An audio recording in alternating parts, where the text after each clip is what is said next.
Bendito é o nome de Jesus.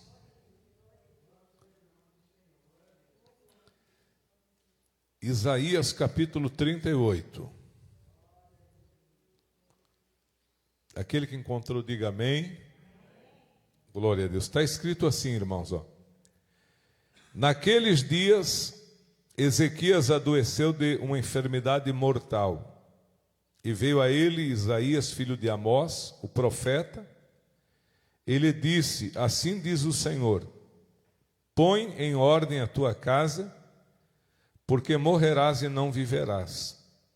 Então virou Ezequias o rosto para a parede e orou ao Senhor.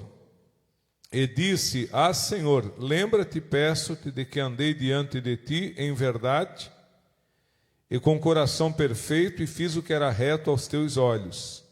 E chorou Ezequias muitíssimo. Então veio a palavra do Senhor a Isaías, dizendo: vai e dize a Ezequias: assim diz o Senhor, o Deus de Davi teu pai: ouvi a tua oração e vi as tuas lágrimas, e eis que acrescentarei aos teus dias 15 anos, e livrar-te-ei das mãos do rei da Síria, a ti e a esta cidade. Eu defenderei esta cidade. Amém? Somente até aqui eu convido os irmãos a sentar, irmãos. Glória a Deus. Irmãos, quantos crê que a Bíblia é a palavra de Deus? Quem crê que a Bíblia é a palavra de Deus, diga amém, Jesus. Irmãos, aqui nós vemos o poder que tem a oração. Se de repente alguém tem dúvidas a respeito da oração, aqui nós vemos o poder que tem a oração. Se puder aumentar um pouquinho aqui o retorno para mim, fazendo favor. Ezequias, irmãos, ele era um homem bom, humanamente falando. Bom, a gente sabe que é só Deus, mas quando a gente fala homem bom, estamos falando em termos humanos. Era um bom homem, era um servo de Deus, temente. Quando a Bíblia fala colocar em ordem a casa, não é que ele estava em pecado. Muita gente prega errado, entende errado, quando lê ali que Deus mandou ele colocar a casa em ordem. Colocar a casa em ordem aqui é se preparar para a morte. Se preparar de que forma? Ele era um rei. Então, com a morte do rei, o trono fica vazio. Então, tem que ter um substituto. Um rei, irmão, assim como um presidente, um empresário, um executivo, uma pessoa importante, ele tem muito trabalho que está em andamento. Muita gente depende do trabalho de um empresário, de um rei, essas coisas. Então, quando o Ezequias ele ficou doente, Deus enviou o profeta Isaías para dizer para ele que ele preparasse alguém para ficar no lugar dele, porque é assim, irmão, os homens vão, mas a obra não para nunca. Entenderam? Então, a obra de Deus ela só vai cessar aqui na terra o dia que Jesus levar a igreja. Então, até lá, muitas pessoas já vieram antes de nós e muitas pessoas poderão vir depois de nós. Então, tomara a Deus que a gente fosse a geração do arrebatamento. Essa é a nossa esperança, ser arrebatado, subir com Cristo. Mas a gente sabe que podemos ser a geração do arrebatamento, mas também podemos não estar vivos no dia do arrebatamento. Então, se acontecer de um de nós partir, as coisas na casa da gente continuam, na empresa da gente continua, tudo continua como era. Então, é aqui o que está acontecendo. Ezequias vai morrer, mas tudo em Judá deve continuar do jeito que estava indo bem, deve continuar bem. Então, Deus estava orientando ele. Essa mensagem do profeta, irmão, não foi para apavorar ele. Porque a Bíblia diz que a morte dos santos aos olhos de Deus é o quê? Quem lembra? Vocês não lembram? Mas tem uma palavra específica que o salmista fala. A morte do Senhor, a morte dos santos aos olhos do Senhor é o quê? Preciosa. A Bíblia fala, preciosa é a morte dos seus santos ao Senhor. Então, para nós, irmão, a morte, meu Deus, é um terror, é uma coisa terrível. Para Deus, irmão, a Bíblia diz que Deus tem prazer na morte dos seus santos. Por que Deus tem prazer na morte dos seus santos? Porque quem é do Senhor, ele sai desse mundo aqui, irmão, de aflição, de angústia, de problema, de dificuldade, e a gente vai para um lugar bonito, um lugar de descanso. Então, uma pessoa que parte, sendo ela salva, aos olhos de Deus, isso é prazeroso. Então, quando Isaías ele vem com a mensagem que Ezequias ele deve preparar a casa, deixar tudo arrumadinho para partir, para Deus é uma coisa normal, né? Mas quando Ezequias ouve essa mensagem, ele não tinha o propósito, o desejo de partir de imediato. A vontade de Ezequias, irmãos, é a nossa vontade. Quem é que tem vontade de morrer? É difícil você encontrar alguém que diga, pastor, eu quero morrer. Não, se a gente pudesse viver 1000 anos, a gente viveria e ainda acharia pouco tempo. Por quê? Porque a gente sempre está com pessoas que a gente gosta. A vida, ela tem problemas, mas tem coisas maravilhosas. A família, às vezes, tem problema, mas a família é uma bênção. Então, nós não queremos partir, por quê? Porque nós estamos com quem amamos, com quem queremos bem, e se a gente puder prolongar os anos de vida da gente, a gente prolongava. Mas para Deus, a nossa morte, a morte de um salvo, é uma coisa preciosa. Então, a mensagem de Isaías é uma mensagem normal. Olha, Ezequias, o Senhor diz que a cama a que tu subiste, tu não vai descer mais. Ou seja, essa doença é para a tua morte. Deus diz para você arrumar a casa, prepara tudo, deixa tudo encaminhado, porque a morte, irmão, é incrível, né? Eu já fiz muito enterros e já vi muita reclamação, né?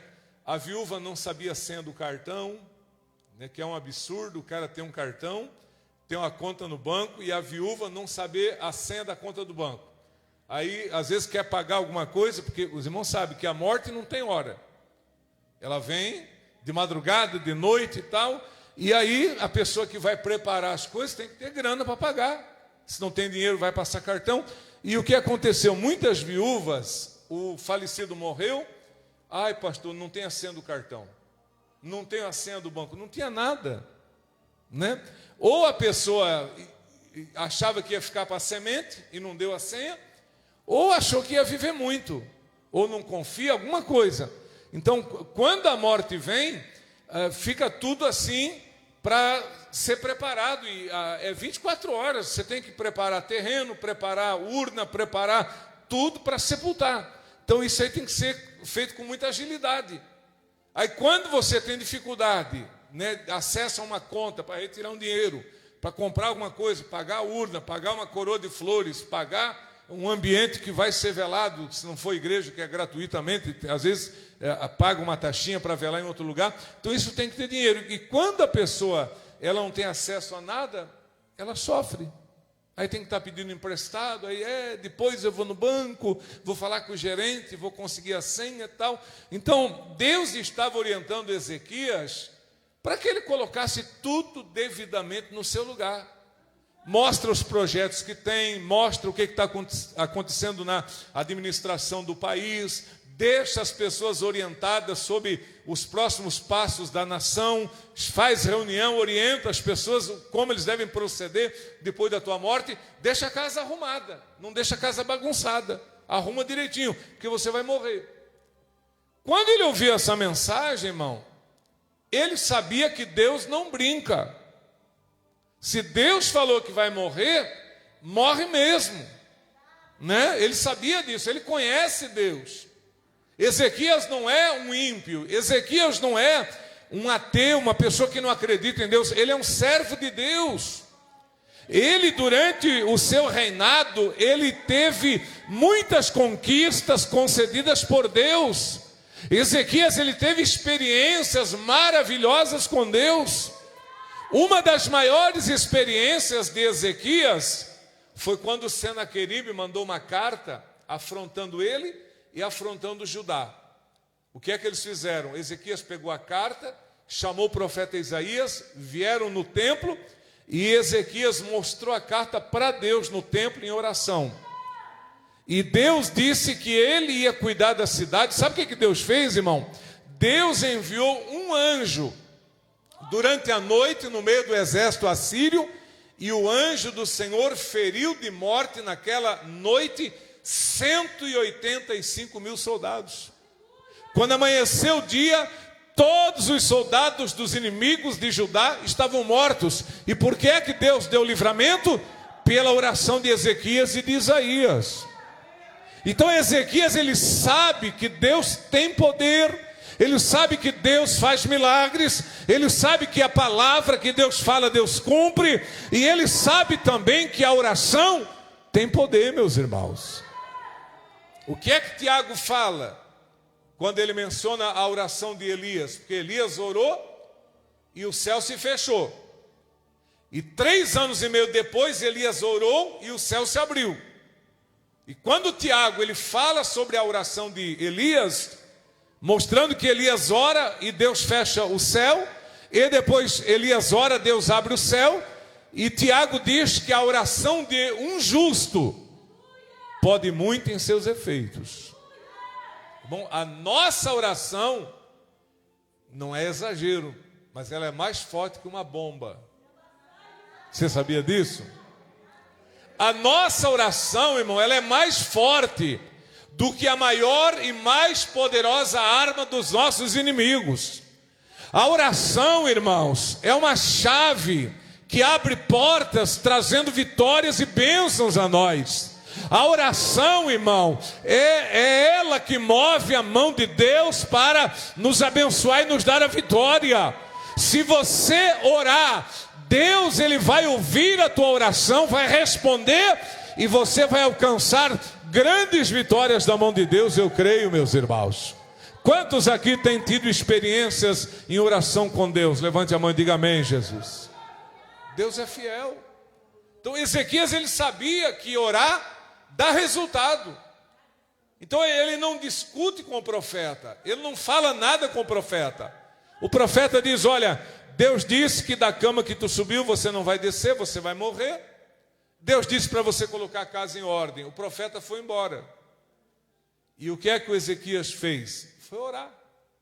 Querido, quando você estiver diante de um problema, antes de tomar atitude, antes de tomar decisões, antes de perder a cabeça, de querer resolver do teu jeito, vai orar. A notícia foi ruim, vai orar. O problema aumentou, ora. A saúde não está boa, pastor, estou indo no médico, estou tomando remédio, mas está fazendo pouco efeito, praticamente não está ajudando em nada. Ora. Está com dificuldade, busca o Senhor. Porque a Bíblia diz, irmão, o próprio Cristo é quem falou, né? Jesus disse que aquele que pede, recebe. Inclusive é uma sequência. Aquele que pede, recebe. Aquele que bate, se abre. E aquele que busca, encontra. Então é uma sequência, ó. Pedir, bater e procurar. Quem busca, agora a pessoa cruza o braço. Ah, se Deus quiser, Deus faz. Irmão, quem busca, encontra. Você orou? Amém. É uma sequência, orar, pedir e buscar. Você tem que fazer a sua parte. Irmãos, não vamos esperar que Deus faça tudo por nós. Porque olha, quando Deus foi multiplicar o azeite da viúva, Deus fez aparecer vasos na casa dela ou ela teve que buscar? Irmão, deu um trabalho. Irmão, vaso de barro é pesado. Entendeu? Uma mulher pegar uns vasos de barro assim, grandes, aquilo é pesado. Mas ela foi na casa dos vizinhos, pedia vasos vazios, trazia, e buscava mais e trazia, e assim foi, não sei quanto tempo, quantas horas, ou quantos dias ela levou pedindo e buscando vasos. Ela encheu a casa dela de vasos. Então a parte que cabia a ela, ela fez. Agora, multiplicar o azeite, ela não pode, ela não consegue. Isso não depende dela, depende de Deus. Então, quando você faz a tua parte, aí você fica esperando Deus fazer a dele. Agora, se você não fez a tua, não adianta esperar Deus. Imagine, irmão, ela esperando Deus multiplicar azeite. Aí Deus diz, ok, mas cadê os vasos? Ah, Senhor, depois eu trago. Multiplica, depois... Não. Primeiro o vaso, para depois o azeite. Então, a gente tem que fazer primeiro a parte da gente. Me diga, Jesus primeiro ressuscitou a Lázaro ou primeiro mandou tirar a pedra? Já pensou Jesus ressuscitar Lázaro, irmão, e o cara acordar lá dentro daquela sepultura? Uma escuridão desgraçada lá dentro, o cara apavorado, onde é que eu estou?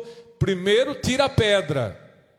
Deixa a luz entrar, deixa o ar entrar, deixa as coisas ficarem mais bonitas lá dentro.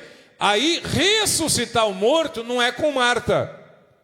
Ressuscitar o morto não é com a Maria e nem com os judeus que estão ali. Remover a pedra, eles vão ter que remover. Agora, ressuscitar o morto, aí é com Jesus. Pedra removida, o que é que Jesus faz? Lázaro, sai para fora. Saiu ou não saiu? Saiu. Por quê? Porque os homens fizeram a parte deles. E aí, irmão, eu poderia falar de Moisés, que teve que estender a mão e tocar no mar para Deus abrir. Eu poderia falar dos sacerdotes que tiveram que entrar dentro da água do Jordão. Eles molharam a planta do pé. Quando eles molham o pé, entrando, aí que Deus retém a água. Deus não reteve a água para eles passar. Eles começaram a travessia com o rio cheio, mas quando eles colocam a planta do pé dentro da água, Deus detém o rio. Então tudo é pela fé, meu irmão. Agora, a parte que cabe a nós temos que fazer. Porque senão Deus não tem como Deus abençoar. Eu tinha um irmão há muitos anos atrás na igreja, irmãos, não é piada, isso é verdade. Ele era bem preguiçoso, mas bem preguiçoso mesmo. Daí ele casou, porque sempre tem uma bobinha que acaba casando com esses caras, mesmo que seja para passar fome. Aí teve uma bobinha lá, trabalhadora, rapaz, uma mulher trabalhadora, trabalha de diarista, mas olha, de manhã à noite, limpando a casa dos outros para ganhar dinheiro, casou com o preguiçosinho, e aí todo mundo tinha pena dela. Que ele era vadio, não trabalhava, só vivia, como diz o gaúcho, salmoriando, né? E aí eu cheguei para ele e disse, irmão, chamava Osmar, eu disse, Osmar, você quer trabalhar? Eu vou falar com o meu patrão para ele te arrumar uma vaga. Sabe o que ele disse para mim, irmão? Ele disse, olha, irmão Benjamin, eu agradeço, mas é assim, ó, se for de Deus para mim trabalhar, a vaga vai lá em casa. Irmão, 30 anos depois, mais ou menos, eu fiquei sem ver ele, encontrei, estava desempregado ainda. E a irmã, envelhecendo de tanto trabalhar para sustentar marmanjão dentro de casa.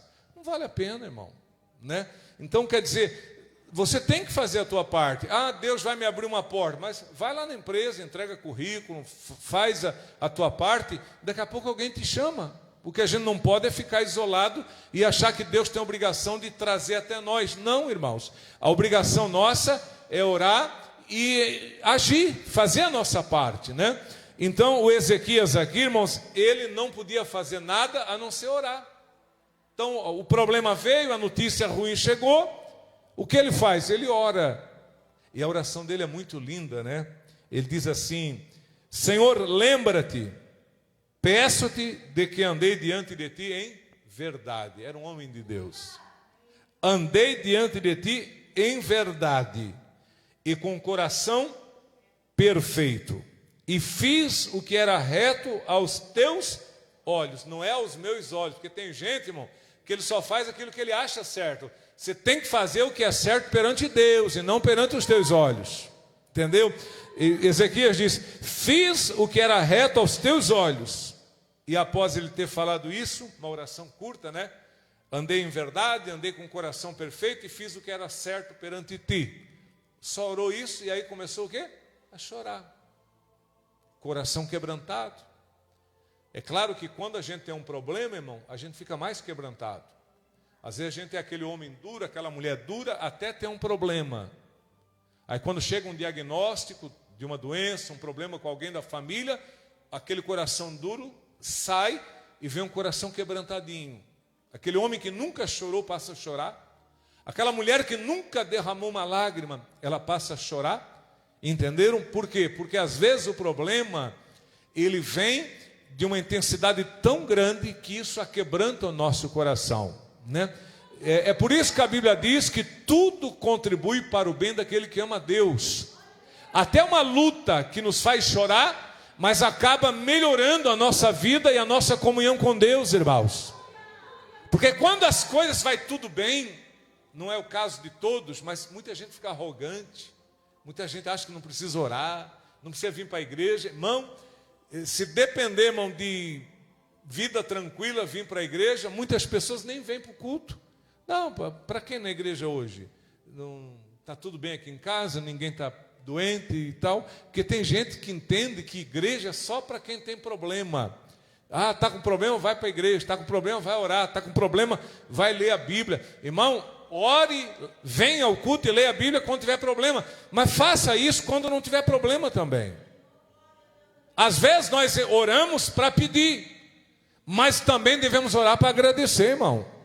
Porque quando acontece uma coisa ruim na nossa vida, já aconteceu mais de 100 boas. Verdade ou não, irmãos? Quem é assim, diga glória a Deus. Ou você está uma coisa boa e 100 ruins? Não, né? São mais coisas boas. Olha, se a gente contar os dias que a gente chora, são bem menos do que aqueles que a gente sorri. Se a gente contar o dia de dores, são bem menos do que os dias sem dores. Se a gente for contar os dias de aflições, os dias de tranquilidade são bem maiores.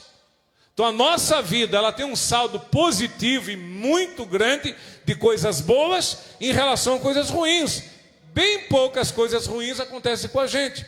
Então a gente não pode esperar só uma coisa ruim acontecer para orar, porque daí a gente vai orar muito pouquinho. E a gente corre o perigo de não ser ouvido por Deus. Então Deus quer te ver na hora da aflição, mas Deus quer te ver também na hora da alegria. Deus quer ser convidado lá quando tem luto na tua casa, na nossa casa, mas Deus também quer ser convidado quando tem uma festa de aniversário, uma festa de casamento na nossa casa. O nosso Deus, irmão, você pode ver, irmão, Jesus ia em lugares que havia choro, mas Jesus também ia em lugares que havia alegria. Lembra que ele foi no casamento em Caná da Galileia? Todo mundo alegre e tal. Jesus está lá, conversando, trocando ideia com os convidados, falando com eles, né? Alegre ali. E de repente Jesus está lá em Naim, há um morto, que é o filho da viúva de Naim. Jesus está em Betânia, Lázaro está morto. Jesus ia em lugares onde havia tristeza, mas Jesus também ia em lugares onde havia alegria, porque a vida é feita de tristezas e alegrias, de riso e choro. Se você está chorando hoje, esse choro uma hora vai terminar. O que a Bíblia fala? O choro pode durar uma noite, mas a alegria ela virá pela manhã. Então Ezequias, ele busca a Deus e ele chora. E aí Deus fala com o profeta Isaías, volta lá. Isaías não entendeu nada, né? Voltar, Senhor, já fiz tudo que era para fazer. Volta lá, diga para Ezequias, assim diz o Senhor, o Deus de Davi, teu pai: vi tuas lágrimas, ouvi tua oração, e estou acrescentando a ti 15 anos de vida. Glória a Deus. Amém? Estou acrescentando a ti 15 anos de vida. E olha, vou livrar essa cidade. O rei da Síria não vai entrar aqui, porque eu vou defender a cidade. Ou seja, ele pediu a cura, Deus deu a cura. Ele não pediu livramento para a cidade, mas Deus disse: vou te curar e vou livrar a cidade de todo o mal. Amém? O nosso Deus, ele faz mais do que nós pedimos. Quem crê que sim, diga glória a Deus. E o resultado? Deus curou Ezequias. Ele viveu mais de uma década aí para frente. E foi assim que Deus fez com ele. Embora, quando ele estava lá na frente, já mais velho, ele fez coisa errada. Se ele tivesse morrido ali, irmão, não tinha errado lá na frente. Então, isso acontece com a gente também. Eu não sei se tu sabe, uma das causas das testemunhas de Jeová não doar sangue, eles têm duas razões. Primeiro, porque eles entendem que o sangue é a alma. Né? Então, eles entendem que o sangue é a alma, e a Bíblia diz que nós devemos adorar a Deus de toda a nossa alma. Então, se doar o sangue para uma pessoa ímpia, o cara vai beber, vai fumar, vai se prostituir, e a alma não vai adorar a Deus porque está em pecado. Então, uma razão é essa. E a segunda, também que eles pensam, é justamente isso. Se você doa e a pessoa ela fica pecando depois, pecando e tal, então eles preferem morrer do que doar sangue, e aceitar a transfusão de sangue também não aceitam, né? Agora, assim, meus irmãos, o sangue é a alma do animal. Biblicamente, Deus fala muito que o sangue é a alma do animal. Por quê? Porque o animal não tem a parte espiritual. O animal, quando morre, irmão, por mais que a gente goste, vai enterrar e vai acabar. Mas o ser humano não. O ser humano, ele continua depois da morte, né? Então, o que aconteceu com Ezequias? Ele orou, Deus curou ele. Aí, quando chegamos aqui no capítulo 39 de Isaías, depois você pode até ler em casa, ele recebeu os embaixadores da Babilônia, ficou inchado, se exaltou, ficou soberbo. Era um cara humilde e ficou soberbo. Esse é o perigo quando a gente é muito abençoado, de se ensoberbecer, de achar que é melhor, que é maior e tal. Então, quando chegamos no capítulo 39, ele recebe os embaixadores da Babilônia, mostra todos os tesouros do palácio, todos os tesouros da casa do Senhor, não glorifica a Deus, né? Ele poderia ter aproveitado uma oportunidade, ter dado um testemunho para a glória de Deus, mas ele está preocupado em ostentar e mostrar quem ele é, em vez de mostrar quem é o Senhor. E aí Deus não gostou da atitude dele. Deus disse: olha, quem são esses que vieram aí na tua casa? É lógico que Deus sabia quem era, mas Deus perguntou: quem são esses que vieram aí? Ah, são da Babilônia. O que vieram? Ah, vieram me congratular pela minha saúde. Ok, o que é que tu mostrou para eles? Mostrei tudo. Mas como tudo? Mostrei tudo que tinha na minha casa, tudo que tinha no palácio, tudo que tinha na tua casa. Abri a tua casa e mostrei os tesouros da tua casa. Irmão, a glória do nosso Deus não é feita de ouro e prata. Como muitas pessoas entendem que ter uma igreja cara, uma igreja com uma estrutura que abale, que seja avaliada em milhares de reais, e isso glorifica a Deus. Não, irmão. Deus não é glorificado nem pelo ouro nem pela prata. O nosso Deus é espírito. O seu valor excede o do ouro e da prata. E o Ezequias, ele mostrou todos os tesouros da casa dele, do palácio e da casa do Senhor. Sabe o que Deus disse? Chegará um tempo, não nos teus dias, mas depois, nos dias do teu filho, que esse pessoal da Babilônia vai vir aqui, ó, vai levar tudo que tu mostrou. Tudo que tu mostrou. Então, quer dizer, a ostentação dele serviu para a queda dele e de Judá. Por isso que é bom a gente ficar no cantinho da gente, irmão. Amém? Eu estava vendo essa semana, irmão, teve um empresário que ele fez uma postagem, e ele postou uma foto no Facebook com um celular Rolex que valia 80 mil reais. Isso lá em Minas Gerais, em Belo Horizonte. Ó, escuta só. O cara em Belo Horizonte, ele fez uma postagem, um empresário postou a foto com um Rolex de 80 mil. Aí, em São Paulo, uma quadrilha viu o Facebook dele, viu ele postar foto com o relógio, valendo 80 mil esse Rolex, e a quadrilha disse: vamos lá em Belo Horizonte roubar esse cara? E saíram de São Paulo para ir em Belo Horizonte para roubar o relógio dele. Claro, quem tem um relógio de 80 mil tem mais coisa. Aí roubaram um relógio Rolex, roubaram joias caríssimas que ele tinha e a família. Tudo por quê? Porque ele mostrou no Facebook. Bom, se ele não mostra no Facebook, se ele não ostenta, se ele não se engrandece, ele nunca ia receber ladrão de São Paulo na casa dele em Belo Horizonte. Mas esse desejo de mostrar, às vezes traz complicação para a cabeça da gente. Então Deus te abençoou, irmão, fica na tua. Não tem por que ostentar, mostrar que está. Isso é besteira, irmão. É coisa de... Olha, irmão, Não vou nem dizer que é coisa de quem, deixa quieto, mas o irmão sabe de quem é isso, né? Fica na tua, Deus está te abençoando, irmão. Continua humilde, fiel, temente a Deus. Por quê? Porque quando você começa a mostrar muito da tua vida, atrai invejosos, atrai pessoas malignas e um monte de situação que às vezes a gente não precisava passar se não demonstrasse. Não é verdade, meus irmãos? Eu tenho na época que eu era criança, eu tinha o pai de um amigo meu. Quem é do tempo do cruzeiro? Lembra do cruzeiro? Tinha a notinha de um cruzeiro. O que esse pai do meu amigo fazia, o seu Valentim? Ele pegava um monte de notinha de cruzeiro e botava umas notinhas maior por fora e amarrava o elástico. E chegava no boteco para beber pinga, aí puxava aquele bolo de dinheiro. Quem olhava pensava que o cara tinha muito dinheiro. Mas era tudo notinha de um cruzeiro.